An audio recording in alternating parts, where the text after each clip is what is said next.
Hello दोस्तों, नमस्कार। तो कैसे हैं आप सभी। तो दोस्तों एक बार फिर से स्वागत है आप सभी का मेरे यूट्यूब चैनल देवभूमि एग्जाम हब में। तो दोस्तों आप सभी के लिए लेके आ गया हूँ मैं एक नई वीडियो, जो कि हमारे आप सभी को पता है कि मैं यहाँ पे परीक्षा वाणी के चैप्टर वाइज एमसीक्यू यहाँ पर करा रहा हूँ। ठीक है, और ये आपके लिए बहुत ही ज़्यादा इंपॉर्टेंट रहने वाली क्लासेज, जो आपके आगामी पेपर जो भी हैं, चाहे वो हमारा कनिष्ठ सहायक हो, फॉरेस्ट गार्ड हो, वीडियो वीपीडीओ का हो, और आगे में जो हमारे आर ओ और एपीओ जो भी एग्जाम हमारे आने वाले हैं, तो वहाँ पर उत्तराखंड का एक बहुत बड़ा अच्छा यहाँ पे महत्व रहता है। तो इसलिए आप सभी को मेरे द्वारा जो कराई गई हैं ये चैप्टर वाइज एमसीक्यू रिवीजन की, इनको आप अच्छे से देख सकते हैं, जिसके लिए कि आपको यहाँ पे आपके आगामी पेपर में इसको मदद मिलेगी। ठीक है दोस्तों, तो आज की वीडियो में हम चैप्टर 15 जो हमारा परीक्षा वाणी का रहने वाला है उत्तराखंड, तो आर्थिक परिदृश्य वाला, उसको हम करने वाले हैं। ठीक है, तो आशा करता हूँ कि अभी तक जो भी आपको मैंने वीडियो यहाँ पर दी हुई हैं, आपको वो पसंद आ रही होंगी,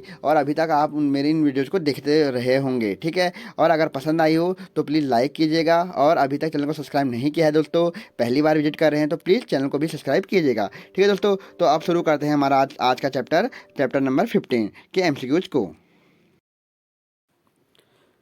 तो दोस्तों हम यहाँ पे जो हमारा अध्याय 15 है, उत्तराखंड आर्थिक परिदृश्य, कौन सा चैप्टर है, हमारे परीक्षा वाले का 15वां चैप्टर है, उसको आज हम लगाने वाले हैं। और इसके अभी तक हमने पीछे का एमसीक्यूज लगा लिए। तो पहला क्वेश्चन जो हमारा अध्याय 15 उत्तराखंड आर्थिक परिदृश्य का जो पहला क्वेश्चन है, वो है उत्तराखंड राज्य में वैट कर लागू की गया था।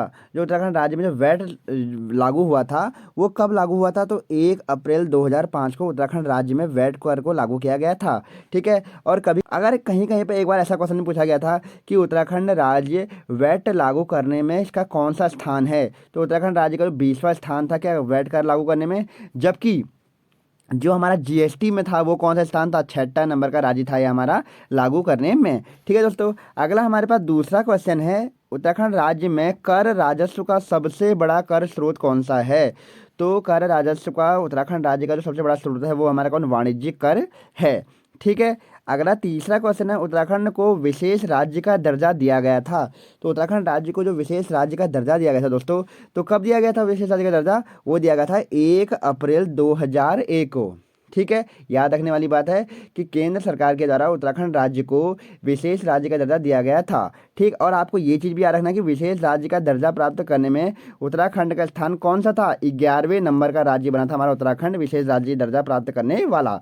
ठीक है, और आप सभी को एक चीज़ और याद रखना है कि सबसे पहले किसको दिया गया था विशेष राज्य का दर्जा, वो दिया गया था हमारा असम को। ठीक, अगला अगर हम बात करें क्वेश्चन का, चौथा क्वेश्चन है हमारा, राज्य में भारतीय स्टेट बैंक के सहयोगी से चलाई जा रही ज्ञानोत्कर्ष योजना का मुख्य उद्देश्य क्या है। तो जो हमारे ज्ञानोत्कर्ष योजना का मुख्य उद्देश्य है दोस्तों, वो क्या है, व्यक्तिगत उपयोग के लिए उत्तरांचल सरकार के स्थायी शिक्षकों एवं कर्मचारियों को कंप्यूटर खरीदने के लिए ऋण स्वीकृत कराना।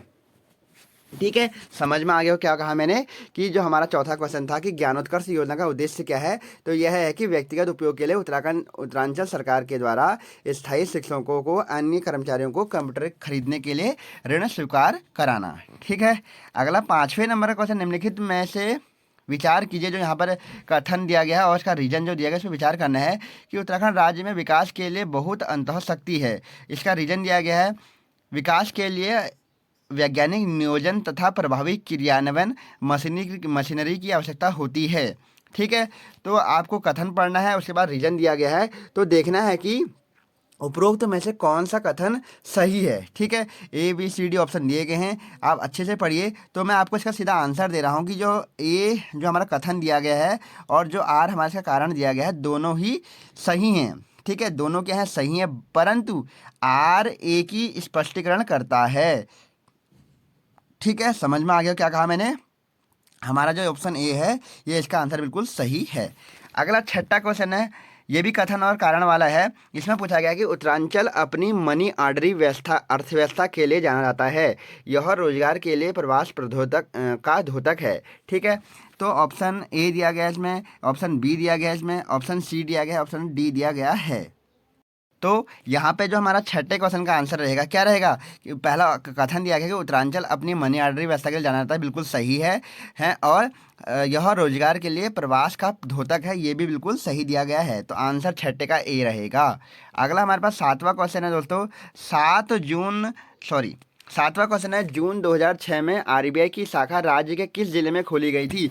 बहुत ही इंपॉर्टेंट क्वेश्चन, बहुत बार रिपीट हो चुका क्वेश्चन ये, ठीक है। तो याद रखने वाली बात है कि जो जून 2006 में जो आरबीआई की एक शाखा खोली गई थी उत्तराखंड में, कहाँ पे खोली गई थी? देहरादून में इसको खोला गया था, ठीक है। इंपॉर्टेंट क्वेश्चन है। अगला हमारे पास 8वां क्वेश्चन है, 2011 के अनुसार प्रदेश में कुल कार्यशील जनसंख्या है। डायरेक्टली वीडियो का जो पेपर हुआ था जो अब रद्द हो चुका है उसमें पूछा गया क्वेश्चन था। तो उत्तराखंड राज्य में जो कार्यशील जनसंख्या है वो 38.39% हमारी क्या है? कार्यशील जनसंख्या है, ठीक। अगला हमारे पास 9वां क्वेश्चन है, राज्य गठन के बाद राज्य अर्थव्यवस्था में प्राथमिक क्षेत्र का योगदान धीरे धीरे। तो ये भी बहुत इंपॉर्टेंट क्वेश्चन है, यूकेपीएससी का फेवरेट क्वेश्चन में से एक क्वेश्चन रहता है। तो प्राथमिक क्षेत्र का योगदान क्या हो रहा है? धीरे धीरे घट रहा है। और अगर मैं यहाँ पूछूं कि किस क्षेत्र का योगदान सर्वाधिक बढ़ रहा है, तो याद रखने वाली बात है जो हमारा तृतीय क्षेत्र होता है, सेवा क्षेत्र, उसका योगदान बहुत ज़्यादा बढ़ रहा है, ठीक हो गया। और उसके बाद अगर हम बात करें 10वां क्वेश्चन, राज्य अर्थव्यवस्था में द्वितीय क्षेत्र का योगदान धीरे धीरे। तो द्वितीय क्षेत्र का योगदान धीरे धीरे क्या हो रहा है? बढ़ रहा है, ठीक है। याद रखने वाली बात है, प्राथमिक क्षेत्र का घट रहा है, द्वितीय क्षेत्र का बढ़ रहा है। द्वितीय क्षेत्र कौन सा आते हैं? जो हमारे क्या होते हैं? मजदूर और जितने भी हमारे इसमें वर्किंग वाले जो होते हैं ये सब इसी में आते हैं, ठीक। अगला हमारे पास 11वां क्वेश्चन है, राज्य योजना आयोग का गठन किया गया है। तो उत्तराखंड राज्य के द्वारा योजना आयोग का जो गठन किया गया है दोस्तों, ये भी बहुत इंपॉर्टेंट क्वेश्चन है जो हमारा 31 मार्च 2001 को उत्तराखंड राज्य योजना आयोग का गठन किया गया है, ठीक है। इंपॉर्टेंट क्वेश्चन रहेगा ये, ठीक।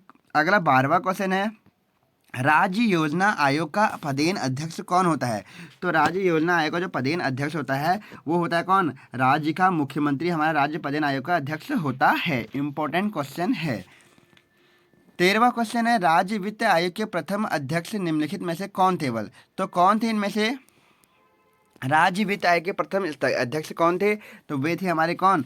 आर के धर। जो आर के धर थे वे हमारे राज्य वित्त आयोग के पहले अध्यक्ष थे। अगला हमारे पास 14वां क्वेश्चन है, केंद्रीय योजना आयोग द्वारा आधार वर्ष 2011-12 जारी रिपोर्ट के अनुसार राज्य में कितने प्रतिशत लोग निर्धन हैं? तो ये भी बहुत इंपॉर्टेंट क्वेश्चन रहेगा। तो जो हमारी जो रिपोर्ट आई थी 2011-12 की, उसके अनुसार उत्तराखंड राज्य में जो अभी वर्तमान समय में लगभग 11.26% जो हमारे 26% जो लोग हैं वो अभी क्या है? निर्धन लोग हैं। 15वां क्वेश्चन है, केंद्रीय योजना आयोग के द्वारा जारी रिपोर्ट के अनुसार शहरी व ग्रामीण निर्धनता क्रमशः हैं। तो शहरी और ग्रामीण जो निर्धनता है वो लगभग कितनी है? 15 का आंसर रहेगा ए, लगभग 10.62% हमारी क्या है? शहरी जनसंख्या निर्धनता है, जबकि 10.48% ग्रामीण निर्धनता है, ठीक। अगला है 16वां क्वेश्चन, प्रदेश में जीएसटी कर लागू हुआ था। तो 16वां क्वेश्चन जो हमें दिया गया है, तो इसके हमारा को दिया गया है कि जो उत्तराखंड राज्य में जीएसटी कर लागू किया गया था, आपको थोड़ा देर पहले मैंने सबसे स्टार्टिंग का जो क्वेश्चन था वेट का वाला, उसी के साथ इसका आंसर दे दिया था कि जो 1 जुलाई, मेरे को जहाँ तक मुझे याद आ रहा है कि वहाँ पे मैंने 1 सितंबर का आंसर दिया था। ये मेरे को लग रहा है कि मैंने वहाँ पर 1 सितंबर बोला हुआ था, लेकिन क्या होगा? गलत दिया हुआ था। क्या होगा? जुलाई 2017 से क्या हुआ था? हमारे उत्तराखंड राज्य में क्या जीएसटी को लागू कर दिया गया था, ठीक है। अगला हमारे पास 17वां क्वेश्चन है, निम्नलिखित में से कौन अर्थव्यवस्था के लिए आय का प्रमुख स्रोत नहीं है? तो कौन सा इसमें से प्रमुख स्रोत नहीं है?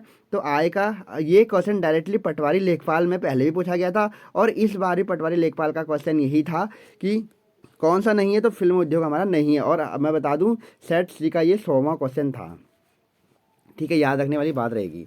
18वां क्वेश्चन है, उत्तराखंड में वित्तीय वर्ष प्रारंभ होता है। बहुत इंपॉर्टेंट क्वेश्चन है, कनिष्ठ सहायक 2016 क्वेश्चन है। तो उत्तराखंड राज्य का जो वित्तीय वर्ष प्रारंभ होता है दोस्तों, वो कब से होता है उत्तराखंड राज्य का? तो वो वित्तीय वर्ष होता है हमारा कब? 1 अप्रैल से। कब होता है? 1 अप्रैल से ये प्रारंभ होता है। अगला हमारे पास 19वां क्वेश्चन है, उत्तराखंड के पर्वतीय भाग में ग्रामीण जनसंख्या की आजीविका का प्रमुख स्रोत क्या है? तो आजीविका का जो प्रमुख स्रोत है दोस्तों, वो 19 का आंसर रहेगा सी, कृषि और पशुपालन जो है हमारा क्या है, आजीविका का प्रमुख स्रोत है।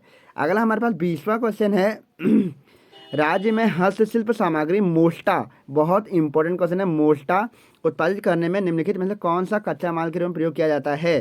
तो कौन सा इसमें कच्चा माल के रूप में प्रयोग होता है मोष्टा के लिए? तो वो होता है हमारा कौन सा, उसमें से होता है हमारा रिंगाल। ठीक है, रिंगाल का उपयोग होता है मोष्टा में। आपसे दोस्तों एक चीज़ और बता दूं कि ये जो रिंगाल से ना बहुत बार क्वेश्चन पूछा गया है कि रिंगाल क्या है। रिंगाल क्या है? ऑप्शन ए घास, ऑप्शन बी लकड़ी, ऑप्शन डी रेशा, इनसे से ऑप्शन पूछ लेता है। तो याद रख लेना, ऑप्शन डी नरकट भी पूछ लेता है कितनी बार, तो याद रखने वाली बात है। तो रिंगाल क्या है? एक घास या नरकट है, ठीक है, याद रखना, जो कि बहुत ही पतली होती है, जिससे डाले बनते हैं, मोष्टा बनता है, सूपा बनता है। ये इंपॉर्टेंट आती है इन चीज़ों में, ठीक है। हल्का बांस की तरह होता है ये पतला सा होता है, ठीक। अगला 21वां क्वेश्चन है, स्वतंत्रता से पूर्व राज्य में व्यापार कैसे किया जाता था? तो स्वतंत्रता से पूर्व राज्य में जो व्यापार किया जाता था वो क्या था, कैसे? ये क्या जाता था? मेलों के द्वारा, प्रदर्शनियों के द्वारा, मध्यस्थों के द्वारा, सभी के द्वारा इनसे किया जाता था। अगला हमारा 22वां क्वेश्चन है, राज्य में कागज़ की सबसे बड़ा कारखाना कहाँ है? बहुत मोस्ट इम्पोर्टेंट क्वेश्चन। तो जो कागज़ का सबसे बड़ा कारखाना है वो कहाँ पर है? लाल कुआं में है, ठीक है। कागज़ का सबसे बड़ा कारखाना लाल कुआं में है, ठीक। अगर पूछूं लाल कुआं कौन से डिस्ट्रिक्ट में आएगा, तो कौन से जिले में आएगा? नैनीताल में आएगा, नैनीताल हल्द्वानी में ये आता है। 23वां क्वेश्चन है, राज्य में निम्नलिखित में से किस स्थान पर कत्था फैक्ट्री स्थित है? तो बहुत बार पूछा गया है, जो कत्था फैक्ट्री है हमारी वो कहाँ पर है? हल्द्वानी नैनीताल में स्थित है। कहाँ पर है? हल्द्वानी नैनीताल में। अगला क्वेश्चन है 24वां, पिथौरागढ़ से 165 किलोमीटर की दूरी पर वह स्थान जहां ऊनी वस्तुएं साल, कालीन, कंबल, पंखी, पश्मीना, दुल्साले आदि मिलते हैं। तो वो कौन सा स्थान है जहाँ पर कि जो पिथौरागढ़ से 165 किलोमीटर की दूरी पर है? तो वो कौन सा स्थान है? 24 का आंसर होगा मुनस्यारी ठीक है। अगला 25वां क्वेश्चन है, उत्तराखंड राज्य के सृजन के समय 11वें वित्त आयोग ने इसे निम्नांकित राज्य का दर्जा दिया था। तो ये पूछा है कि जो उत्तराखंड राज्य के जब बना था तो 11वें वित्त आयोग के दर्जा को क्या कहा गया था? इसे क्या दिया गया था? विशेष वर्ग का राज्य बनाया गया था, ठीक है। अगला 26वां क्वेश्चन है हमारा यहाँ पर सम्मिलित करने हैं सूची 1 और सूची 2 के साथ, ठीक है। अब पूछ रहा है कि सही उत्तर प्राप्त कीजिए। कुमाऊं मंडल विकास निगम, तो कुमाऊं मंडल जो विकास निगम है वो हरिद्वार नहीं, सॉरी, इसमें लिए कहाँ पे है? तो कुमाऊं मंडल विकास निगम का जो मुख्यालय है वो नैनीताल में है, ठीक है। दूसरा अगर बात करें, ठीक है, तो ए का आंसर हमारा ये हो जाएगा। उसके बाद में बोला जीबी पंत चीनी मिल, जो जीबी पंत चीनी मिल है वो कहाँ पे है? तो ये कहाँ पे होगी? और एचएमटी का जो घड़ी, इसके बाद इसको जो कहते हैं एचएमटी घड़ी, जो एचएमटी, अच्छा यहाँ 5 ऑप्शन दिए गए हैं। तो जो हमारा यहाँ पर 26वें का सही आंसर रहेगा वो क्या रहेगा? पहले वाले का तो हमारा क्या रहने वाला है कि जो क्या बोलते हैं ठीक है, तो पहले वाले का जो आंसर रहेगा वो क्या रहेगा? कुमाऊं मंडल विकास निगम नैनीताल में है, क्या बोलते हैं, जीबी पंत चीनी मिल जो है किच्छा में है, और एचएमटी जो घड़ी का कारखाना वो रानीबाग में है, और बीएचईएल जो है हमारा कहाँ? हरिद्वार में है, ठीक है। तो इसका आंसर क्या रहेगा? Option A B C D में से हमारा आंसर रहेगा डी, ठीक है। अगला हमारे पास 27वां क्वेश्चन है, राज्य की जो अधिकांश कागज मिले हैं वो कहाँ पर हैं? तो उत्तराखंड राज्य की जो अधिकांश कागज मिले हैं वो कहाँ पर हैं? हमारी नैनीताल में हैं, ठीक है। 27 का आंसर, सॉरी, कागज मिले जो सर्वाधिक हैं वो उधम सिंह नगर जिले में स्थित हैं, ठीक है। उत्तराखंड राज्य की जो अधिकांश कागज मिले हैं कहाँ पर? उधम सिंह नगर में हैं। 28वां क्वेश्चन है, अल्मोड़ा के झिरोलावा और पिथौरागढ़ के चांडाक में किसके कारखाने हैं? बहुत इंपॉर्टेंट क्वेश्चन है। तो किसके कारखाने? मैग्नेसाइट के कारखाने हैं, ठीक है, मैग्नेसाइट के कारखाने हैं अगला हमारे पास 29वां क्वेश्चन है, कत्था उद्योग के लिए जाना जाता है। थोड़ा देर पहले ही क्वेश्चन आया हुआ था कि कत्था उद्योग कहाँ पर होता है? नैनीताल हल्द्वानी में ये होता है। अगला 30वां क्वेश्चन है, देहरादून में आरबीआई की शाखा स्थापित की गई है। तो अब पहला ही क्वेश्चन था कि दूसरा क्वेश्चन था ये कि जो देहरादून में जो आरबीआई की शाखा स्थापित की गई थी वो कब की गई थी? जून 2006 में की गई थी। 31वां क्वेश्चन, राज्य की सबसे पुरानी सूती वस्त्र मिल है। तो उत्तराखंड राज्य की जो सबसे पुरानी सूती वस्त्र मिल है वो कहाँ पे है? वो है हमारी कहाँ पे? काशीपुर में है, इंपॉर्टेंट है, ठीक है। सर्वाधिक कागज़ की जो मिलें भी हैं वो कहाँ पर है? हमारे उधम सिंह नगर में हैं, ठीक। और पुरानी सूती वस्त्र मिल कहाँ पर है? काशीपुर में है, ठीक है, उधम सिंह नगर। अगला अगर हम बात करें 32वां क्वेश्चन जो हमारा, राज्य में पर्वतीय एवं दूरस्थ क्षेत्रों हेतु विशेष एकीकृत औद्योगिक प्रोत्साहन नीति 1 अप्रैल 2008 को लागू की गई थी। इंपॉर्टेंट है, कौन सी? एकीकृत औद्योगिक प्रोत्साहन नीति 1 अप्रैल 2008 को लागू की गई थी। यह नीति लागू रहेगी। तो आप सभी को बता दूं कि ये नीति 10 साल के लिए लाई गई थी। तो ये नीति कब खत्म हुई थी? 32वें का आंसर रहने वाला है ए। कब? 31 मार्च 2018 को इसको समाप्त कर दिया गया था। अगला हमारे पास 33वां क्वेश्चन है, निम्नलिखित में से कौन औद्योगिक क्षेत्र सिडकुल द्वारा विकसित नहीं है? तो आप सबको पता होना चाहिए कि जो हमारा पंतनगर है ये सिडकुल है। वर्तमान में जो हमारे उत्तराखंड में सिडकुलों की संख्या कितनी है? 7 सिडकुल हैं। पंतनगर में है, कोटद्वार में है, हरिद्वार में है, जबकि काशीपुर में कोई भी सिडकुल अभी स्थापित नहीं किया गया है। लेकिन बात कही जा रही है कि यहाँ पर भी जल्द ही सिडकुल स्थापित होने वाला है। ठीक है, लेकिन अभी इसमें से हमारा जो 2011 में पूछा गया था इसका आंसर क्या रहेगा? काशीपुर रहेगा। ठीक है, तो अब मैं सिडकुल से एक क्वेश्चन और पूछूं कि सिडकुल की स्थापना कब की गई थी? 2002 में सिडकुल की स्थापना की जाती है। और सिडकुल का हेडक्वार्टर कहाँ पे है? ठीक है, मुख्यालय कहाँ पे? ये आप मुझे कमेंट बॉक्स में कमेंट कीजिए दोस्तों। ठीक है, थोड़ा बहुत एफर्ट आपको भी लगाना होगा। ठीक, कमेंट बॉक्स में कमेंट कीजिए कि जो सिडकुल का मुख्यालय है वो कहाँ पे है। अगला हमारे पास 34वां क्वेश्चन है, भारत हैवी इलेक्ट्रॉनिक लिमिटेड, जिसे हम बोलते हैं क्या? BHEL। ठीक है, भारत हैवी इलेक्ट्रॉनिक्स लिमिटेड निम्नलिखित में किस स्थान पर है? थोड़ा देर पहले ही आया हुआ था कि जो हमारा कहाँ पर है, क्या बोलते हैं, रानीपुर हरिद्वार में क्या है? हमारा BHEL का मुख्यालय है। अगला हमारे पास क्वेश्चन है 35वां, हिंदुस्तान मशीन टूल्स की इकाई निम्नलिखित में से कहाँ पर स्थापित की गई है? हिंदुस्तान मशीन टूल्स निम्नलिखित में से किस स्थान पर है? तो जो हमारा HMT का जो कारखाना स्थापित किया गया था वो किया गया था रानीबाग नैनीताल में स्थापित किया गया था। तो आंसर क्या रहेगा? 35 का ए आंसर रहने वाला है। ठीक है, अगला हमारे पास है 36वां क्वेश्चन। 35 का आंसर क्या था? ए था। ठीक, अगला हमारे पास 36वां क्वेश्चन, निम्नलिखित में से किस स्थान पर सीमेंट फैक्ट्री स्थापित की गई है? तो सीमेंट की जो फैक्ट्री स्थापित की गई है दोस्तों वो कहाँ पे की गई है? वो की गई है हमारे कहाँ पे? रानी पोखरी में। कहाँ पे? रानी पोखरी में की गई है। सीमेंट की फैक्ट्री स्थापित की गई रानी पोखरी में। 37वां क्वेश्चन है, निम्नलिखित में किस स्थान पर कोऑपरेटिव ड्रग्स फैक्ट्री? तो जो हमारी 37वां क्वेश्चन है, कोऑपरेटिव ड्रग्स फैक्ट्री स्थापित की गई है। कहाँ पे स्थापित की गई है कोऑपरेटिव ड्रग्स फैक्ट्री? तो ये की गई है रानीखेत में। ठीक हो गया दोस्तों। और आपसे अगर पूछा जाए कि रानीखेत किस जिले में आएगा, तो अल्मोड़ा जिले में आएगा रानीखेत। ठीक हो दोस्तों। तो यहाँ पे अब हमारा 38वां नंबर का क्वेश्चन रहने वाला दोस्तों वो है, राज्य की अधिकांश सीमेंट फैक्ट्रियां केंद्रित हैं। तो राज्य की जो अधिकांश जो सीमेंट की फैक्ट्रियां हैं वो देहरादून जिले में स्थापित की गई हैं। ठीक हो गया। अब 39वां क्वेश्चन है, निम्नलिखित उद्योग व स्थान सुमेलित की नहीं है। कौन सा इसमें से सुमेलित नहीं है? अब देखने वाली बात होगी। हिंदुस्तान एंटीबायोटिक्स ऋषिकेश बिल्कुल सही दिया गया है। ऑर्डिनेंस फैक्ट्री रायपुर ये बिल्कुल सही है। इलेक्ट्रॉनिक्स उद्योग लैंसडाउन कोटद्वार बिल्कुल सही है। वैक्सीन कारखाना ये रानीखेत बिल्कुल गलत दिया गया है, क्योंकि जो हमारा वैक्सीन कारखाना वो कहाँ पर है? हमारा पटवा डांगर हमारा कहाँ पर? नैनीताल में स्थापित किया गया है। क्या? वैक्सीन कारखाना। ठीक हो गया, इंपॉर्टेंट रहेगा, पटवा डांगर नैनीताल में है। 40वां क्वेश्चन है, निम्नलिखित उद्योगों व स्थान में कौन सम्मिलित नहीं है? तो कौन सा इसमें सम्मिलित नहीं है दोस्तों? देखिए, ऊनी वस्त्र उद्योग नैनीताल में ये भी बिल्कुल सही है। ठीक, कालीन उद्योग पिथौरागढ़ बिल्कुल सही है। ताम्र उद्योग अल्मोड़ा सही है। कत्था उद्योग देहरादून बिल्कुल ही गलत दिया गया है। आप आपको थोड़ा देर पहले बताया हुआ था कि जो कत्था उद्योग है वो कहाँ पर होता है? हल्द्वानी नैनीताल में इसको किया जाता है। कत्था उद्योग कहाँ पर? हल्द्वानी में। अगला हमारे पास 41वां क्वेश्चन है, हस्तशिल्प व हथकरघा के विकास के लिए क्राफ्ट डिजाइन केंद्र की स्थापना की गई है। इंपॉर्टेंट क्वेश्चन है बहुत ज़्यादा। तो जो क्राफ्ट डिजाइन केंद्र की जो स्थापना की गई है दोस्तों कहाँ पे की गई है? वो की गई है हमारी कहाँ पर? काशीपुर में। कहाँ पे की गई है? 41 का आंसर ऑप्शन दिए गए हैं। तो कहाँ पे की गई है? काशीपुर में इसको स्थापित किया गया है। ठीक है, काशीपुर में। कौन सा? क्राफ्ट डिजाइन केंद्र। अगला 42वां क्वेश्चन है, राज्य में सिल्क पार्क की स्थापना कहाँ पे की गई है? जो सिल्क पार्क है हमारा वो कहाँ पे है? उत्तराखंड राज्य में। तो देहरादून में हमारा क्या सिल्क पार्क की स्थापना की गई है। 43वां क्वेश्चन है, राज्य के शिल्प उत्पादों को दूसरे राज्यों के में किस ब्रांड नेम से बेचा जाता है? तो किस नाम से बेचा जाता है इनको? हिमाद्री नाम के ब्रांड से बेचा जाता है। इंपॉर्टेंट क्वेश्चन है, पेपर में पूछा जाएगा कि उत्तराखंड राज्य में जो शिल्प उत्पाद को उत्पादित किया जाता है किस नाम से बेचा जाता है? तो हिमाद्री नाम से बेचा जाता है।